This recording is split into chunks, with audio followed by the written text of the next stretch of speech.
Oil ಅಂತ ಹೇಳ್ತೀರಿ. ಬೆಳಗಿನ ಶುಭೋದಯ. ಈಗ ಸ್ವಲ್ಪ ಕೆಲಸ ಇದೆ, ಮಾರ್ಕೆಟಿಗೆ ಹೋಗೋದು ಮಾಮೂಲಿ ಎಂದಿನಂತೆ ಮಾರ್ಕೆಟಿಗೆ ಹೋಗೋದಿದೆ. ಹೋಗಿ ಮುಂದಿನ ವ್ಲಾಗ್ ಮುಂದುವರಿಸ್ತೀನಿ. ಹೀಗೆ ನೋಡ್ತಾ ಇರಿ, ಸಿಗೋಣ.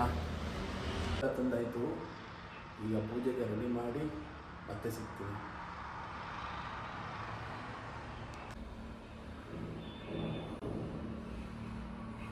ಆಯಿತು, ಈಗ ಸ್ವಲ್ಪ ಟಿಫನ್ ಎಲ್ಲ ಮಾಡಿಕೊಂಡು ಯಾರೋ ಬಡ್ಸರ ಬಿಟ್ಟು ಬಂದಿದ್ದಾರೆ, ಮಾತಾಡಿಸಿ ಕೆಲಸ ಇದೆ ಸ್ವಲ್ಪ. ಕನ್ನಡದಲ್ಲಿ ಈ ವಾರದಿಂದ ಒಂದು ಪ್ರೋಗ್ರಾಮ್ ಸ್ಟಾರ್ಟ್ ಆಗಿದೆ, ಕನ್ನಡತಿ ಅಂತ. ಯಾರು ಬಂದಿರ್ಬೋದು ನಮ್ಮ ಹೋಟೆಲ್ಗೆ, ನೀವು ಇವತ್ತು ಈ ವೀಕಿದು ಎಪಿಸೋಡ್ ನೋಡಿ ಗೊತ್ತಾಗುತ್ತೆ. ಅದು ಅವ್ರಿಗೆ ವೀಡಿಯೋ ಮಾಡೋಕ್ಕೆ ಬಿಟ್ಟಿರಲಿಲ್ಲ. ಅಡುಗೆ ಮಾಡೋದಿದೆ, ನಮ್ಮದು ಟೈಮ್ ಆಗಿದೆ. ಈಗ ಏನು ಅಡುಗೆ ಮಾಡ್ತೀವಿ ಅಂತ ತೋರಿಸ್ತೀನಿ ನೋಡಿ. ಮಸಾಲೆ ಎಲ್ಲ ಹುರಿತಾ ಇದ್ದೀನಿ. ಏನು ಸ್ಪೆಷಲ್ ಅಡುಗೆ ಅಂತ ಅಂದರೆ ಒಂದು 2 ನಿಮಿಷದಲ್ಲಿ ತೋರಿಸ್ತೀನಿ ನೋಡಿ. ಇವಾಗ ಮಸಾಲೆ ಎಲ್ಲ ರೆಡಿ ಆಗ್ತಾಯಿದೆ. ಮಾಡ್ತಾ ಇರೋದು ನಾವು ಕುಂದಾಪುರದ ಚಿಕನ್ ಕರಿ, ಅದಕ್ಕೆಲ್ಲ ರೆಡಿ ಮಾಡ್ಕೊಂಡಿದ್ದೀನಿ.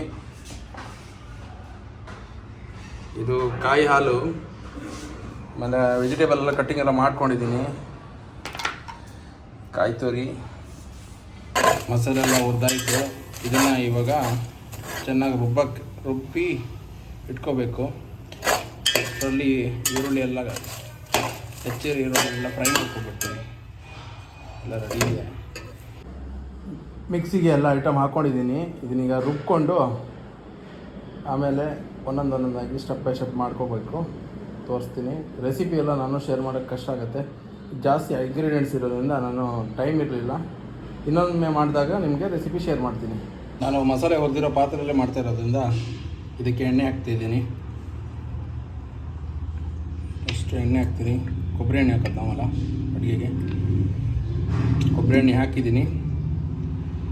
ಸಾಸಿವೆ ಹಾಕ್ತಾಯಿದ್ದೀನಿ. ಈಗ ಹೆಚ್ಚಿರೋದು ಬೆಳ್ಳುಳ್ಳಿ ಹಾಕ್ತಾಯಿದ್ದೀನಿ.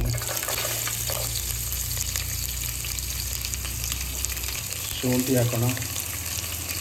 ಗೋಲ್ಡನ್ ಬ್ರೌನ್ ಆದ ತಕ್ಷಣ ಈರುಳ್ಳಿ ಹಾಕಬೇಕು. ಹಸಿಮೆಣಸು ಮತ್ತು ಈರುಳ್ಳಿ ಹಾಕ್ತಾಯಿದ್ದೀನಿ.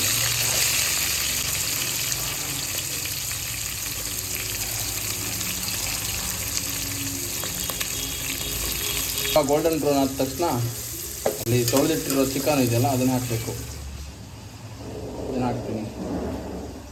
ರುಬ್ಬಿರೋ ಚಿಕನ್ ಮಸಾಲ ರೆಡಿಯಾಗಿದೆ.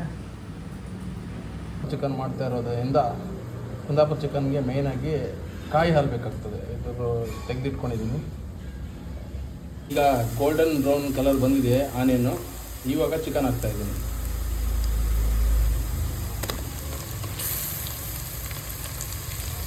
ಚಿಕನ್ನು ಆಮೇಲೆ ಉಪ್ಪು ಹಳದಿ ಹಾಕ್ತೀನಿ. ಈಗ ಮಿಕ್ಸ್ ಮಾಡ್ಕೊಂಡಿದ್ದೀನಿ ಚಿಕನ್ನ. ಈಗ ಇದಕ್ಕೆ ಹಳದಿ ಪೌಡ್ರು ಅಂದರೆ ಅರಿಶಿಣದ ಹುಡಿ ಹಾಕ್ತಾಯಿದ್ದೀನಿ. ಸಾಕಾಗ್ತದೆ. ಉಪ್ಪು ಹಾಕಬೇಕು. ಉಪ್ಪು ಹಾಕಿದ್ದೀನಿ. ಚಿಕನ್ ಸ್ವಲ್ಪ ಹೊತ್ತು ಬೇಯಬೇಕು. ಇವಾಗ ಮುಚ್ಚಳ ಹಾಕ್ತಾಯಿದ್ದೀನಿ.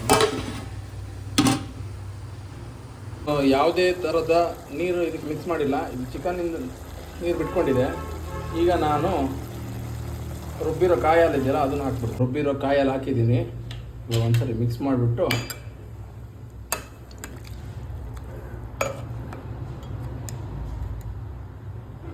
ನಾನು ಹೆಚ್ಚಿರೋ ಟೊಮೆಟೊ ಹಾಕ್ತೀನಿ.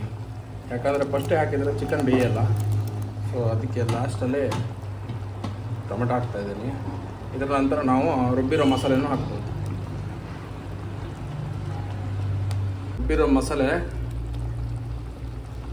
ರುಬ್ಬಿರೋ ಮಸಾಲೆನ ಹಾಕ್ತಾಯಿದ್ದೀನಿ.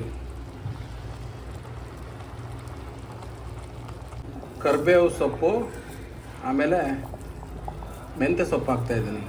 ಒಣಗಿರೋ ಮೆಂತ್ಯ ಸೊಪ್ಪು, ಕಸ್ತೂರಿ ಮೆಥಿ. ಇಷ್ಟೇ ಗೈಸ್, ಕುಂದಾಪುರ ಚಿಕನ್ ಕರಿ ಇದೆ ಇಷ್ಟೇ. ಇದು ಚೆನ್ನಾಗಿ ಬಾಯ್ಲ್ಡ್ ಆದರೆ ಸರಿಯಾಗಿ ಕುದಿಬೇಕು, ಆವಾಗ ಚೆನ್ನಾಗಿ ಟೇಸ್ಟ್ ಬರುತ್ತೆ. ಇದರ ಜೊತೆ ಇಡ್ಲಿ ಇದೆಲ್ಲ ಚೆನ್ನಾಗಿರುತ್ತೆ. ನೀರು ದೋಸೆ ಎಲ್ಲ ಒಳ್ಳೆ ಕಾಂಬಿನೇಷನು. ಟೇಸ್ಟ್ ನೋಡಿದೆ, ಚೆನ್ನಾಗಾಗಿದೆ. ಓಕೆ, ಸ್ವಲ್ಪ ಹೊತ್ತು ಬಿಟ್ಟು ಊಟ ಮಾಡೋಣ. ಚಿಕನ್ಗೆ ದೋಸೆ ಮಾಡಿದ್ವಿ, ದೋಸೆ ಜೊತೆ ಚೆನ್ನಾಗಿ ಒಳ್ಳೆ ಆಗುತ್ತೆ. ಕಾಲೇಜ್ ಸ್ಟೂಡೆಂಟ್ಗಳೆಲ್ಲ ಕಸ ಈ ಲೇಸು ಕುರ್ಕುರಿ ಎಲ್ಲ ತಿಂದು ಎಲ್ಲ ನಮ್ಮ ಹೋಟೆಲ್ ಸೈಡೆಲ್ಲ ಬಿಸಾಕಿದ್ದಾರೆ. ಇದನ್ನೆಲ್ಲ ಎತ್ತಿ ಕಸದವರಿಗೆ ಕೊಡಬೇಕಂತ ತೆಗೆದು ಇದು ಮಾಡ್ತಾಯಿದ್ದೀನಿ, ಕ್ಲೀನ್ ಮಾಡಿಸ್ತಾ ಇದ್ದೀನಿ. ನಾನು ತೆಗಿತಾ ಇದ್ದೀನಿ ಕಸನೆಲ್ಲ. ಫುಲ್ ಕ್ಲೀನ್ ಮಾಡೋ ಕೆಲಸ ಇದೆ. ಓಕೆ, ಸಿಗೋಣ. ನೋಡಿ ಇಷ್ಟೊಂದು ಕಸ ಸಿಕ್ಕಿದೆ. ಇವರೆಲ್ಲ ಕಾಲೇಜ್ ಸ್ಟೂಡೆಂಟ್ಗಳೆಲ್ಲ ತೆಗೆದು ಬಿಸಾಕ್ತಾರೆ. ಅವರೆಲ್ಲ ಕ್ಲೀನ್ ಮಾಡಿದ್ದೀನಿ. ಈಗ ಒಂದು ಶಾರ್ಮ ತಿನ್ನೋಣ ಅಂತ ಬಂದಿದ್ದೀನಿ. ಸಕ್ಕತ್ತಾಗಿ ಶಾರ್ಮ ಮಾಡ್ತಾರೆ ಅಂತ. ಶಾರ್ಮ ರೆಡಿ ಮಾಡ್ತಾವ ನಂದು ಮೇರೇನಾ ಮಾಡ್ತಾನಂತೆ. ಶಾರ್ಮ ಕೊಟ್ಟಿದ್ದಾರೆ, ಸಕ್ಕತ್ತಾಗಿದೆ. ನೋಡೋಣ, ಟೇಸ್ಟ್ ಮಾಡೋಣ.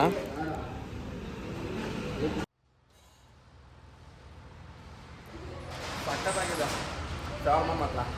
ಇದು ಹೋಟೆಲ್ ಹೆಸರು ಬಂದ್ಬಿಟ್ಟು ಫುಡ್ ಗ್ಯಾಲರಿ ಅಂತ. ಓನರ್ ಇದೆ, ಇದು ನಮ್ಮ ಫ್ರೆಂಡೇ. ಇವರು ಇನ್ನೊಬ್ರು ಇದ್ದಾರೆ, ಇವ್ರ ಅಣ್ಣ. ಅವ್ರು ಹೊರಗಡೆ ಹೋಗಿದ್ದಾರೆ. ಇದು ಬೆಳ್ಳೂರು ಕ್ರಾಸ್ ನಾಗಮಂಗಲದಲ್ಲಿ ಬರುತ್ತೆ, ಫುಡ್ ಗ್ಯಾಲರಿ ಅಂತ. ಇವತ್ತಿನ ವ್ಲಾಗ್ ಆಗಿರುತ್ತೆ. ಹೀಗೆ ಸಪೋರ್ಟ್ ಮಾಡ್ತಾಯಿರಿ ಅಂತ ಕೇಳ್ತಾ ಇಲ್ಲಿಗೆ ಎಂಡ್ ಮಾಡ್ತಾಯಿದ್ದೀನಿ. Thank you.